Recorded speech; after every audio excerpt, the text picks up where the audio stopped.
सिर पर प्यारी बिंदी है, जिससे है जुड़ी मेरी आशा, जिससे है मुझे पहचान मिली, वो है मेरी अपनी प्यारी हिंदी भाषा, वो है मेरी प्यारी अपनी हिंदी भाषा।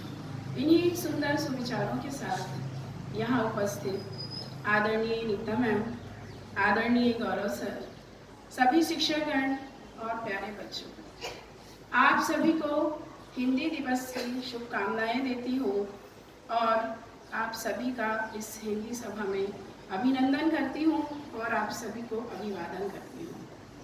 माँ सरस्वती को नमन करते हुए आज हिंदी दिवस के उपलक्ष्य में मैं यहाँ पर कुछ विशेष जानकारी देने के लिए उपस्थित हुई हूँ।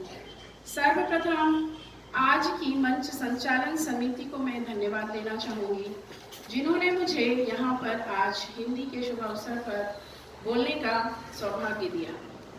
बच्चों, 14 सितंबर एक ऐसी तिथि है जिस दिन अंग्रेजी बोलने वाले भी भारतीय हिंदी को याद कर ही लेते हैं। हिंदी भाषा नहीं, भावों की अभिव्यक्ति है।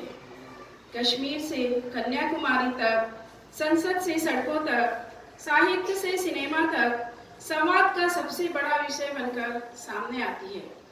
क्या आपको पता है कि हम लोग 14 सितंबर को ही हिंदी दिवस क्यों मनाते हैं? शायद ज़्यादातर लोगों को नहीं पता होगा।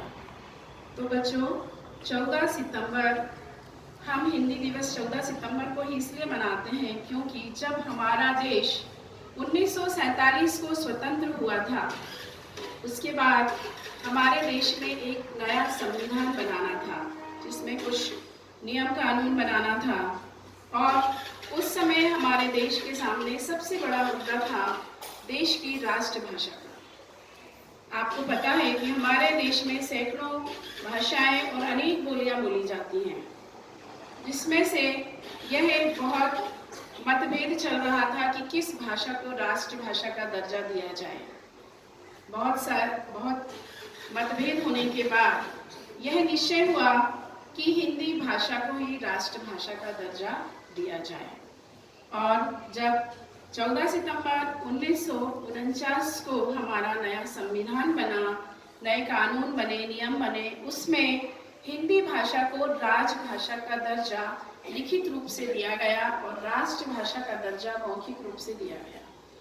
और उस समय ये निश्चित हुआ कि 14 सितंबर को ही हर साल हिंदी दिवस के रूप में मनाया जाएगा। इस दिन के लिए हिंदी भाषा को प्रचार और प्रसारित करने के लिए हिंदी भाषा जो सबसे पहले मनाया गया 14 सितंबर 1953 को सबसे पहले हिंदी दिवस मनाया गया और उसे एक ऐतिहासिक दिन बनाया गया। उसके पश्चात हिंदी दिवस मनाने के लिए हमारे विचारों में सिर्फ ऐसा नहीं है बच्चों कि सिर्फ भाषा के लिए हिंदी भाषा का ही, हर एक भाषा का हमारे लिए महत्व होना चाहिए। प्राचीन भारत से ही हिंदी का बोलबाला था। हिंदी कविता, कहानी, साहित्य, लेखनी और संगीत का उजाला था। बच्चों, भाषा हमारे विचारों को व्यक्त करने का एक सशक्त माध्यम है। पिता की डांट से माँ की टोलियों तक, पिता की डांट से माँ की लोरियों तक, स्कूल की किताबों से दोस्तों की टोलियों तक, जिनसे जो कुछ भी हम पाते हैं, इन सब में हिंदी भाषा अपना एक विशेष किरदार निभाती है।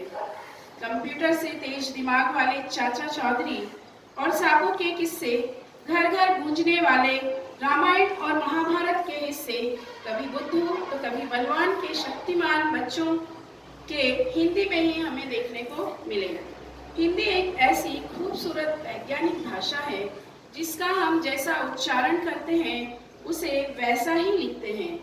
हिंदी भाषा बोलने वाली अनेक महान हस्तियों ने अपना वर्चस्व हिंदी को ही बनाया है, जैसे सुभद्रा कुमारी चौहान, वीर रस से भरी झांसी की रानी की कविता, कलम के सिपाही मुंशी प्रेमचंद का ईदगाह, उस गुलजार के मासूम से बोल जो आप सभी लोग ने बचपन से ही सुने हैं, लकड़ी की काठी, काठी का घोड़ा, घोड़े की दुम पर जो मारा हथौड़ा। हम सब इन्हीं यादों को हमारे बचपन और जीवन के अलग अलग पड़ावों से हिंदी भाषा ही जोड़ती है। हिंदी कबीर की साखियों में, रहीम के दोहे, पंत की कविताएं, रामाधीर जी की प्रकृति प्रेमी कविताएं आदि जैसे अनेक साहित्यकारों की गूंज हिंदी में मिलती है। अंत में स्वामी विवेकानंद जी के एक वाक्यांश को जो हमें हिंदी दिवस पे याद दिलाता ही है कि जब वो एक बार अमेरिका गए थे तो वहाँ के एक अमेरिकन ने उनसे पूछा कि हाउ आर यू। तब स्वामी जी ने उत्तर दिया, मैं अच्छा हूँ। तब उस अमेरिकन व्यक्ति को लगा कि शायद स्वामी जी को हिंदी नहीं आती, इंग्लिश नहीं आती। तब उन्हें टूटी फूटी जो हिंदी आती थी उस हिंदी में उन्होंने पूछा कि आपको यहाँ आकर कैसा लग रहा है। तब स्वामी जी ने अंग्रेजी में उत्तर दिया, I feeling good, your country is very beautiful. तब उस अमेरिकन को बड़ा अचरज हुआ और फिर उसने स्वामी जी से पूछा कि क्यों, आपने ऐसा क्यों किया। जब मैंने आपसे अंग्रेजी में बात की तो आपने हिंदी में उत्तर दिया, और जब मैंने आपसे हिंदी में बात की तो आपने अंग्रेजी में उत्तर दिया। तब स्वामी जी ने कहा कि जब आपने अपनी मातृभाषा में मुझसे प्रश्न पूछा तो मैंने अपनी मातृभाषा में आपको उत्तर दिया, और जब आपने मेरी मातृभाषा में मुझसे प्रश्न किया तो मैंने आपकी मातृभाषा में आपको उत्तर दिया। इस तरह से स्वामी जी ने अपनी मातृभाषा का महत्व उन्हें समझाया। और अंत में कुछ पंक्तियों के साथ आप लोगों से अनुरोध करना चाहूँगी कि आज के दिन कम से कम हम सब लोग हिंदी का ही ज़्यादा से ज़्यादा प्रयोग करें।